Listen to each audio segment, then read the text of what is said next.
This week on Take Your Mountain. Wherever things are broken or not working the way, an entrepreneur is someone who can see how it could work better. Our education system, the government, our entertainment, the business world, wherever there's brokenness, God has a kingdom revolution for every industry. Be strong and courageous. Anywhere you see a gap between what you think might be possible and what is, that's an opportunity for an entrepreneur to dive in. There are ways to succeed. There are models in entrepreneurship, investing. There are people who have found a path before. To dream about what are the talents that you have and what are the things that make you come alive. That there's actually a generation of warrior entrepreneurs, people that are willing to stand up, to do the hard work, to start a thing, to see a thing through. Here's our mission, and we're going to take a step forward, just one foot in front of the other, and we're going to build something great. We can make a difference. Let's do this in our lifetime. Let's see how much positive change we can drive.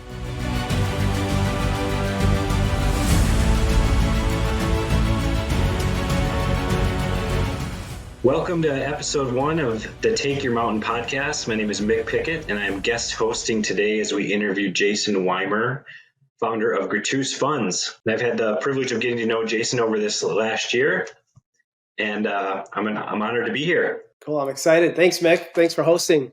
Yeah, so we're going to jump right into it. I was just going to start with where'd you grow up? Cool. Well, a little bit of background on me. I grew up in a little town called Grays Lake, Illinois, about an hour north of Chicago. Had older sister, younger brother, 2 loving parents, had a very, very good childhood in the faith. Then in college age, chose to come up to a school called Bethel University out of St. Paul, Minnesota. They had just won the MIAC championship the year prior. I guess that was way back in 2000. And we didn't have a very good high school football team. Loved playing sports and football. And was looking to improve the program that I was a part of. So ended up coming up to Bethel University and ended up meeting my wife and then up in the Minnesota, St. Paul, Minneapolis area ever since. What was it like growing up? What was family life like? Family life was, I would say, very average or, normal, middle class upbringing. My dad was an electrical engineer. Worked for started off as a small company when I was a young 4 or 5 years old, and then my mom was a stay-at-home mom, so had the privilege of having access to her a lot, and just a fairly average, normal, middle class, no crazy drama either way. Cool. And I know you went to you said Bethel. I know you're a man of faith. So do you mind just getting into how did that journey begin for you? Yeah. So my family grew up in the Baptist tradition background. My parents were part of kind of launching a newer church in the early 80s. And I would say, I guess I describe my faith or conversion was it just always seemed like a good idea. They were talking about Jesus and just righteous, a lot of, I would say, traditional righteous values. And it just always kind of resonated at a heart level. And I don't really have a specific moment in time, that I recall, but, as far as, praying the prayer and all that stuff, but, subsequently followed up like many people do, a couple more times to just cover your bases. But, so grew up in the Baptist tradition and, took my faith serious enough that I wanted to pick a school when it came time to college, to pick a school that would support that faith that, between partying, sex, drugs, rock and roll, the whole 9 yards, I wanted to find a place that was conducive to continuing to grow my faith. So just to kind of dive into that a little bit more, one of the main reasons one of your close friends wanted to introduce us was because he had noticed that you and I tend to use some of the same language regarding our faith. So I'm a man of faith as well. And that language is in regards to a concept that has become what I would say like a spiritual foundation for each of our journeys. And it was maybe a concept that was maybe maybe just not taught as much in traditional churches or something, but we both of us came to this same revelation, I guess, and that would be this concept we've been describing as kind of the revelation of the Father's love. Would you be able to like describe your experience with that concept and what it means to you? Yeah, absolutely. So actually kind of going back a little bit, as I went to college, actually probably even before that, I had different bouts of, I don't know if it's depression, but different bouts of like, I got this wonderful family. I got plenty of opportunity. Even back in 8th grade, I remember thinking, kind of what's it all about? Like, why am I here? I heard Elon Musk actually mention something like he used the term existential crisis. It's kind of like, this is great. I'm in his case, he's a 155 IQ genius guy, and obviously capable of a lot of things, but kind of seeking that deeper meaning, that deeper purpose amidst all the the day to day. I'm an introvert, so I enjoy thinking and having time for my own thoughts. So when you cut away, eating, feeding, playing baseball, whatever the heck you do, really answering this deeper question of what's my purpose? Why am I here? And so that was kind of like in the back of my mind, and I intuitively sensed, the faith and purpose were linked to each other. But as I approached the end of college, I intuitively sensed that I was gifted and skilled in business, economics. But in my faith tradition, this wasn't necessarily spoken from the pulpit, but there was this idea that if you're really serious about your faith, that you were one of two things: either a pastor or a full-time ministry. Sort of over in Africa or Papua New Guinea, those were the people that were hardcore, that were serious. And I was like, okay, that's interesting. I want to be hardcore and serious. At some level, I realized, you got one life to live. It's a tremendous gift. But I wanted to do it well and to do it hardcore, for lack of a better word. But the model that I was given was kind of broken as far as what I kind of knew I was supposed to be doing. So it was actually in that process, in that tension of trying to figure out, at the end of college, I basically was willing to do nothing until I figured out purpose. I know there's lots of different opinions on purpose. Some people feel like, you're looking for this big download versus, just taking these little steps. But I didn't necessarily need all the steps, but I wanted to have a certain settledness in my spirit that as I was starting off life, after college, picking my career path, that there was at least some semblance of alignment between what I was supposed to be doing on this earth with the day-to-day activities that I was doing. And the model I had just didn't answer those questions. So I was really pressing into the Lord during that time, the first year out of college, got married in that time frame. And, it's, like I said, I kind of have these different emotions about it. But while I was counterintuitively, this wasn't something I necessarily invited or asked for, but while I was trying to figure out this deeper purpose in life, I ended up having this experience that you kind of shared a little bit earlier, which I didn't really have words for it at the time, but I come to today to describe it as a revelation of the love of the Father's heart. And what had been happening, I was reading all kinds of spiritual books and really trying to get a deeper meaning and purpose. I stumbled on stories of these near-death experiences. I don't know if you've heard of these, like near-death experiences, but it kind of fascinated me because it was like this glimpse into the spiritual world from a much different perspective than you would get at church, but also very real and specific to the people's stories. But one of the things that was consistent through a lot of these accounts was this idea of a life review. And you've kind of heard of that, like if you've ever fallen or something and your life flashes before your eyes. you read these accounts, and everyone's description is a little bit different. But I just recently rewatched one, and he talked about this idea of being, accountable for your life. And on the one hand, it's a super scary idea. He said specifically, you reviewed your life forwards, like from your perspective, backwards from your perspective, then through everyone else's perspective that you impacted. Things you said, the things you did. And I know for most of us, when you hear that idea of reviewing your entire life and everything you ever said and did and how that impacted others, I think a lot of us kind of cringe, it's like, what did I say? What flippant thing could I have done? Even in my, when you're in best of intentions. Anyway, so on the one hand, that's kind of a little bit of a terrifying idea, at least it was to me.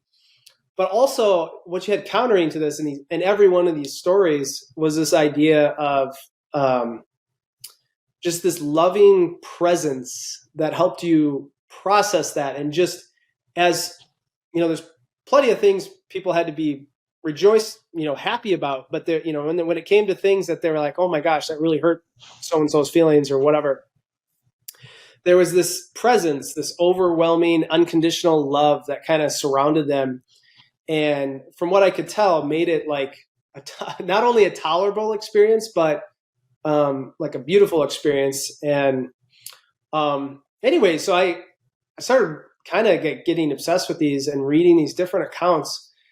And I think what was happening as I'd had probably 10, 15 years to review that was that my vision of who God was, his very character, was being shifted and changed through that process. I have a term for that now, which I didn't even have words for, but this idea of the orphan spirit or the orphan mindset. Mindset is pretty simple. And I think pretty much all of humanity probably struggles with this at one time, which is, despite my upbringing, I had wonderful parents, but there was this kind of performance mindset built into whatever I did. I was very gifted at school. I was gifted in athletics. But no matter how good I was, I could always be a little bit better. Whatever you needed to accomplish in life, you needed to be disciplined, get up, work out hard, play hard. I would call all that now striving, which is just, pouring yourself in and having to kind of this sense that you're on a hamster wheel, that no matter how much energy you put out, the next challenge, the next demand requires that much more energy. And it's kind of exhausting, actually. To whom much is given, much is expected, that kind of idea. As a young man, that was actually a pretty big weight on my shoulders. But all these things are subconscious. You don't even realize kind of like how you've internalized the world, and in this case, like God's very character, actually. So I think as I was reading these stories, I think what I was attracted to was a refreshing and new way of looking at life, and through this kind of life review process. And it was sometime during that thing, I didn't ever actively ask for this experience or anything, but as I was pressing in, trying to figure out, some of the deeper things of life and my purpose, there was this one day where I was by myself and just felt the presence of the Lord. That's such a tricky thing to say, but I felt the presence of the Lord come into the room, and literally what it felt like was this love, like water, washing over me and through me and into every cell. I literally could feel pushing things almost like cell by cell and just flowing through me. This idea of just unconditional love that no matter, here I am, I got to figure out my purpose. But I was just saying, basically, like, calm down, Jason. Like, I love you. I love you. There's nothing you can say, act, or do to ever get more of that love. And it is one thing to like hear that and know that, oh yeah, that sounds great. But it was literally this sense of knowing that there was nothing I need to do. I basically, God loved me completely and totally as I was. And no matter how much gifts and all this stuff he'd given me, how I applied those or didn't apply those wouldn't change how much he loved me one bit. And I share that also, like when I say me, that what I've learned since then, that's a universal thing. That is true of all of us. We're all God's children. He truly loves us, each and every one of us, just like that. And for me, in that moment of taking that head knowledge, it shifted to the heart knowledge. And I was just overcome with gratitude, just like a profound sense of gratitude. And I use this word now to kind of describe the shift. But if in the past, that striving, that acting, trying to earn love, whether it's a girlfriend, a relationship, a job, it's something you're always trying to earn love, acceptance. In that moment, I knew I had received all the love I could ever need. And so instead of working to earn love, for love, my heart was shifted to a posture of coming from a place of love and gratitude. And so it wasn't that long after when I actually did feel like I got a massive download of kind of confirming a calling and a purpose for myself. But because it came from such a place of profound gratitude, that's what ultimately why I picked the name Gratūs, which is a Latinized version of gratitude, to act as a reminder of that experience, and also what that experience means in every single challenge and environment I find myself in, just as a reminder. Amazing. And for the listeners, I've had a similar story as well. And I would just introduce and encourage anybody to just go to the Lord and ask him about this concept and just be like, I want to know your love on a deeper level. Invite him to father you and reveal himself to you as father, and kind of go after this thing. Because what we've realized is, like, when that love of God goes from your head to your heart, it answers all the other questions. Like you said, Jason, like all the other affirmations that you're seeking from the world and things, they get solved in that moment. And it becomes this like cornerstone foundation that you can bounce back quicker, because the world, it doesn't mean every day is easy, but you have an anchor that nobody could ever talk you out of. That's how I like to describe heart knowledge, where nobody could ever talk me out of my experience, just like for you as well. What happened. That's that. And when you have something that secure, you can build a life off of that. And it becomes almost like your new lens that you have inputs, like the way you experience the world. Everything has to filter now through this new revelation knowledge that you've received. So that's for everybody. So I encourage you all to go after that. But moving on a little bit, you had mentioned earlier that you are married. Yeah. Talk about it. Yeah. So in college, met it's kind of a funny story. My junior year of school, went to a smaller private school full of plenty of eligible bachelorettes, and didn't do a ton of dating. In my junior year, my dad just kind of took me aside one time and said, "Hey, you don't have a lot of time left here. What do you?" You start to get a little more serious about this whole dating thing. Oh, much as I, don't like to be corrected by my dad, you kind of have a point. So it wasn't that much longer. I was in a gen ed. It's called Society and Morality, and met one day my future wife. Was late to class. Ended up sitting next to me in the back. I was a junior. She was a freshman. So she was normally up front. I was chilling in the back, but she came in late, and we hit it off. And yeah, the rest is history. Again, we got married, probably dated for 2.5 years. Got married 2006. Right. Yeah. Wow. So 17 years? Yep. Amazing. Yeah. Okay. And kids? Yeah. So, that's a little bit of part of our story is we tried to get pregnant like mid-20s, found out it wasn't going to be easy for us. And through basically, I don't know, 7-year process, through in vitro, finally had our first child, Ruth. She's 5 years old now. And then we're blessed with a second child, son, Maclay, and he'll be 2 in October. Amazing. Yep. All right. Well, you touched on a little bit earlier that you're kind of feeling you're drawn to the Lord and kind of advancing the kingdom, but also kind of drawn towards the business world as well. What'd you do with that? Yeah, absolutely.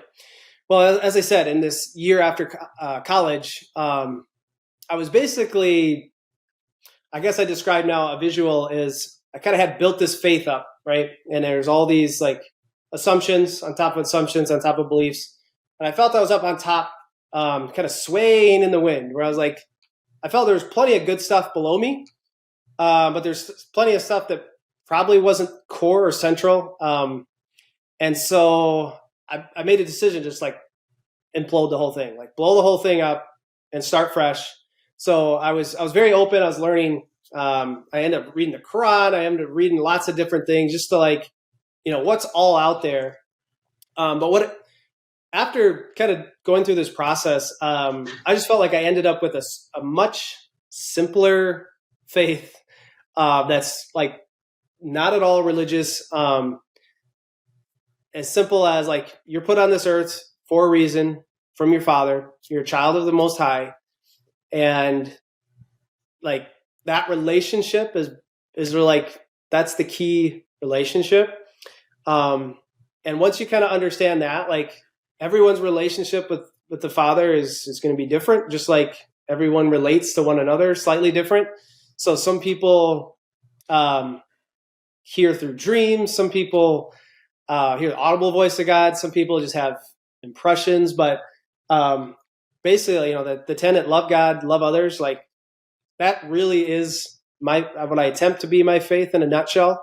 That shows up as going to church and doing a lot of, religious activities, but to me, it's much more simple. It's a relationship with my Father.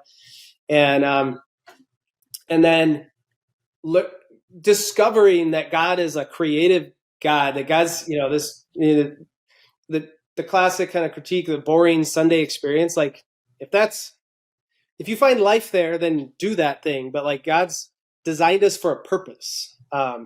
Literally like the skills, the abilities, the impressions, the visions, the relationships he gives us. Those are all given to us to latch onto to ultimately to serve him and build the kingdom.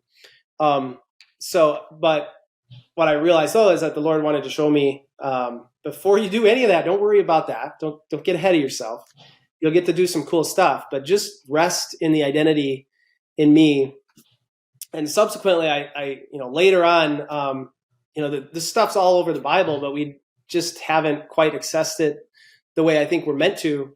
Just verses talking about how we are sons and daughters in the royal lineage of the Most High. All that really just helped me shift my perspective on what it meant to, what my faith meant to me and how I lived that out. But ultimately what it manifested in is I did end up having I would say a revelation or a download in that time frame. And the way the Lord did it kind of used a Socratic method. It was so again, after I had this experience of love, I was like, okay, Lord, now I have this love. Now I want to show it. What does that look like for me? So I had mentioned, I was wrestling between full-time ministry and business world. And the Lord's just kind of like slowly walked me through this. It's like, okay, so what's full-time ministry all about? Well, impacting people and serving people and helping the world, changing the world. Okay. What well, where are most of the people, like on a day-by-day basis? Like, well, I think actually 99% of people are in the business world. They're out doing some sort of commerce, just percentage-wise. Okay, so if that's where the people are, and you've got a deeper purpose, and business inherently has a sustainable. That's the other thing. If you're in the nonprofit world, what are you continually doing? You're always raising money. It's like, okay, so why couldn't you just start a business that has its own economic engine that serves a deeper purpose, and you're where all the people are? Walk me through that. I was like, oh, that kind of makes a lot of sense. So that helped affirm that was not just a secondary calling, but a primary calling, equal. And I wouldn't say it's more than, but it needs to be more edified than some of the traditional paths. So we're all like different parts of the body, right? But the heart, if you had just the heart and you didn't have the lungs and the stomach and the intestines doing what they do, then the body wouldn't function right. So I come up with these analogies in the future to help me actually organize this to think about it. So anyways, as I was after this kind of affirming that's a legit calling, you're not a second-class citizen, being in the business world, being in government, being in anything but, being a pastor. No, like the world needs, basically when God comes into your heart, then you start to reflect God. So then when you take him with you, then we're his hands and feet. So he needs those hands and feet everywhere, right? So that's how I would describe that, and we can dive more into that further download, but that's kind of a summary on that. Very cool. You touched on one thing I wanted to bring up. How you, at the very beginning of the process, you kind of blew up the whole past understanding and things. I think that's a super important concept when you're trying to take your mountain and kind of like become whoever God created you to be.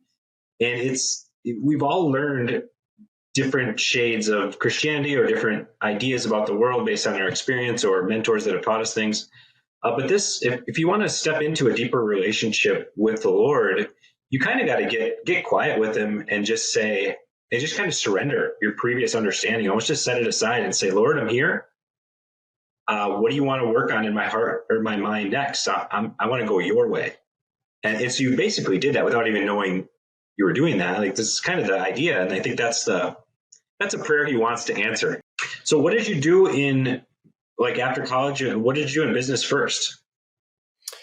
Yeah. So like during this time period, I was involved in a startup right out of school. But it was during this time frame, and I had been kind of building a worldview, I guess, which was really just kind of noticing certain compromise in different areas. I looked at kind of the education system, even studied on the government and how our country was originally designed, and noticed there was a lot of discrepancies between what. Let's just take education for instance. We pay all these taxes, and I got done with college. I was like, I could have probably got that done a year or two sooner with a little bit more focus, and started researching, more entrepreneurial, innovative ways to do education, and stumbled on this idea of vouchers, and recognized that there were certain forces in play, like those were probably good ideas, or at least worth exploring. But there were certain power structures that were in place that made that highly unlikely without some real acts of God, literally. And I started studying that there was kind of these compromises in different areas throughout society. And being the entrepreneur, as I started noticing that it fires off all these like potential business ideas or ways to make a difference. And I quickly realized that there was way more than I could personally do in multiple lifetimes. But the idea of building a platform where you could bring together capital, kingdom capital, if you want to call that, purpose-driven capital, with entrepreneurs that were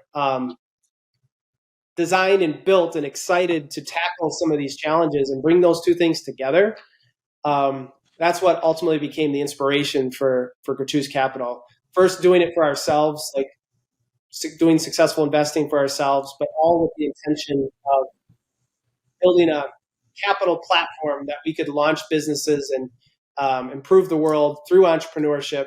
Not sitting back complaining, but saying, "Hey, we can make a difference, and let's do this." And in our lifetime, let's see how much positive change we can drive.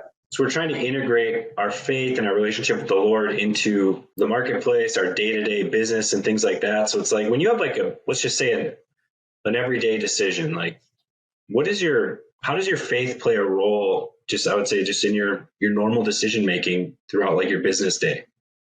Sure.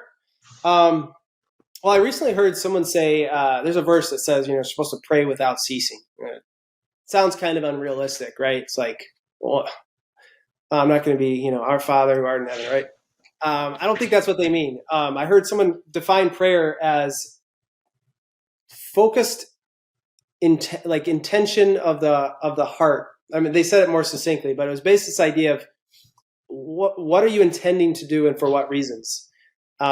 So each one of us have a desire in our heart that we're trying to live out. So I've come to, as you press into that on a daily and a consistent basis, and you're truly seeking to seek God's will basically for you in any circumstance, like, I think I've made it clear, spiritually speaking, that like, I want as much wisdom, guidance, help that I could ever need at any point. There's times where I have to really like press in and demand it. But if you have that kind of posture for seeking, the highest and best in a circumstance, then I believe that opens you up to hear, to receive that relationship, to receive that tweet, to receive, oftentimes, plenty of times it's your wife, telling you, giving you some insight or idea of how to handle a particular situation. So I guess to summarize, it's like just continually pressing into Lord, what do you have for me in this situation? And making plenty of mistakes, like not getting it perfect, but like trying to listen to that still small voice, and amplify that. And the more time you spend with the Lord, I find it's easier to amplify that and press out the world and all the other distractions you have. But that's part of the discipline. Oh, that's good. It's almost like the more time you spend with him, the more he proves it to you that it's worth spending time with him. Yeah, for sure. Cool. Getting kind of near the end here, just do you want to describe Gratūs any further? Yeah, absolutely. So as I was mentioning before, part of the vision that came to me early on was being an entrepreneur, realizing that this isn't a calling for just one person, that we need a ton of entrepreneurs. There's anywhere you see a gap between what you think might be possible and what is, that's an opportunity for an entrepreneur to dive in and figure that out. And as I kind of analyzed the world and looked at the deeper spiritual reality to lots of these things, if you look at our education system, the government, our entertainment, the business world, each one of these things you can kind of break down. And actually, a friend of mine just recently gave me this idea that there's meant to be wherever things are broken or not working the way, an entrepreneur, someone who can see how it could work better. Wherever there's brokenness, God has a kingdom revolution for every industry. There's a kingdom way to do things. There's kingdom solutions out there, and it's become more clear to me, I think, in the last 3 to 4 years, that there's actually a generation of, I call them warrior entrepreneurs, but basically people that are willing to stand up, be counted, to do the hard work, to start a thing, to see a thing through, to raise the money, to bring the teams together, tackle these issues at a deeper level. And Gratūs is meant to be a platform really just to help grow capital faster and more efficiently with less risk, because that's one of the biggest challenges is a lot of the resources are concentrated in a fairly small number of hands. So, a big part of what our mission is to make investing and alternative investments more accessible to a wider audience, because we know, really kingdom change requires the capital is almost the easy part, but the leadership and the human capital is the second piece. So to use this platform to help people, to accelerate people's financial journey, but also create a platform where we can learn the leadership skills and the things necessary to lead at that next level, to be able to drive the positive change that I believe that the Lord has as we lay hold of this thing called kingdom. Great. I just love you're definitely an inspiring leader when it comes to these types of concepts, helping even me to just understand that we all have a lot more value to add to the world around us than maybe we've been led to believe. So it's exciting to hear you talk about this and to be giving it like an on-ramp to probably lots of other people that have been in that similar boat of like, well, I love the Lord, and I'm in this job and I don't really know what to do. And you're kind of trailblazing the way, I think, for this next generation of believers, where I think God wants to let us in on some like divine creativity. I think the body of Christ is meant to solve world problems. And I think your type of heart is a leader in that field already. So I really appreciate who you are and how you walk out your faith, and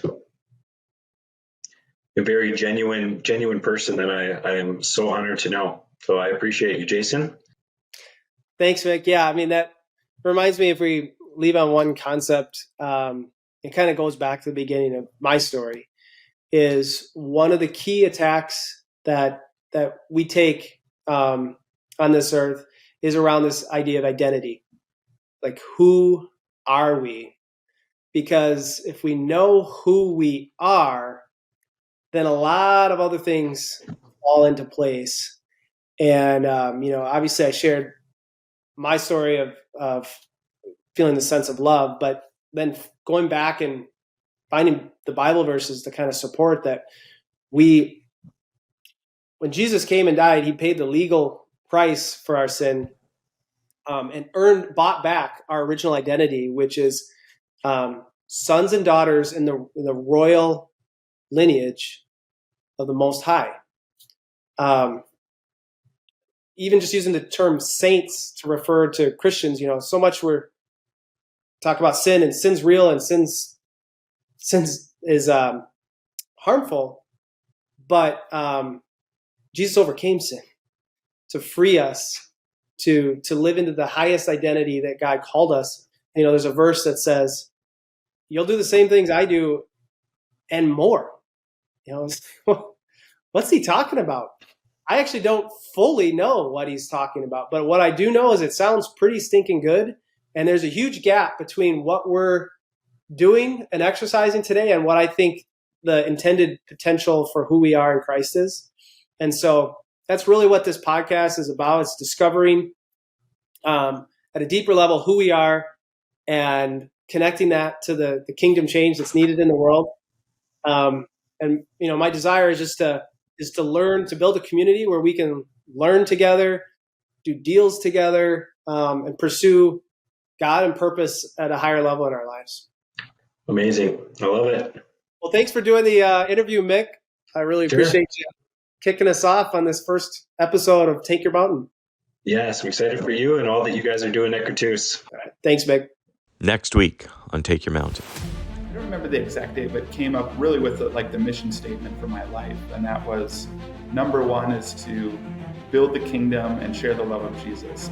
With my life, with my time here on this earth, the most important thing I can do is share the love of Christ to people and do my part to build the kingdom of God.